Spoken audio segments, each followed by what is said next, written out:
কেবিনের দরজা খুলে যা দেখলেন, চোখের জল বাঁধ মারল না। কিছু ছবি থাকে বারবার দেখেও যা পুরনো হয় না। এই ভিডিও ঠিক তেমনই।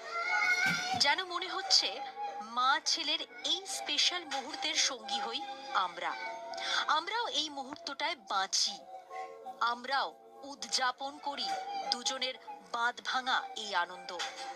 16টা দিন কার্যত নিস্পন্দ হয়ে পড়েছিল ছেলেটা, কোনো সাড়া শব্দ করেনি। মা বাবা কারুর ডাকে সাড়া দেয়নি। করবে কি করে? ছেলে যে কোমায় চলে গিয়েছিল। ছেলের মুখ থেকে মা ডাক শোনার আশাও প্রায় ছেড়েই দিয়েছিলেন। তখনই মিরাকল, হাসপাতাল থেকে ফোন। জ্ঞান ফেরার পর থেকে একরত্তির চোখ মাকেই শুধু খুঁজেছে। একা একা কেবিনে গা ছমছম করেছে, তবু কাউকে বুঝতে দেয়নি সে। সময় কেটেছে মোবাইল দেখে, মায়ের আওয়াজ পেয়ে। তাই অভিমান, আনন্দ সব চোখের জল হয়ে